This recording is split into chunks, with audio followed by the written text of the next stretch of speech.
అట్లాంటి వాటిట్లో ఇచ్చారు అప్పుడు అవును తిరుమల తిరుపతి దేవస్థానం ద్వారా పంపించారు. వీళ్ళు పంపించుకోవాలా, నువ్వు ఇవ్వు నీ తరపున.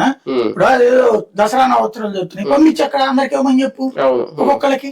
అదే అందుకే కదా టీటీడీలోనే ఒక కౌంటర్ పెట్టి ఏ సబ్సిడీకి 100 రూపాయలకు 200కి ఇవ్వచ్చు, ఫ్రీగా ఇవ్వు, అదే తప్పేం లేదు.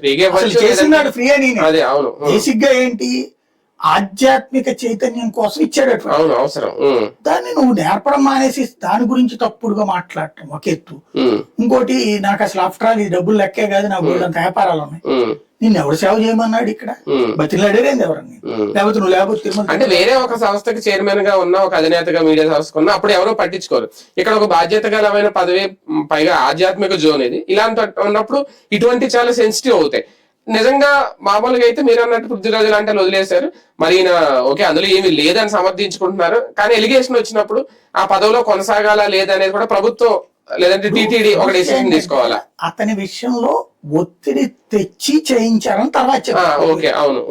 ఇప్పుడు ఒత్తిడి తేవాల్సింది ఎవరు మరి ఈయన మీద? పైగా ఈయన రివర్స్ ఒత్తిడి చేస్తారు. ఒక రకంగా ఒత్తిడి తెచ్చి చేయించారంటే మంచిదే కదా అది. కదా వాళ్ళే చెప్తున్నారు నువ్వు అర్హుడు కాదా పదవికి దిగిపోమన్నా దిగిపోయాడు ఆయన. మరి ఇక్కడ ఎవరు ఒత్తిడి తేవాలి? ఎందుకు చేయట్లేదు అసలు మాట్లాడలేదు దాని మీద. అది అవును. పైగా వాటి మీద మీరు దొంగనాయాళ్ళు అది ఇది అని అమ్మలు అక్కలు తిడుతున్నారు.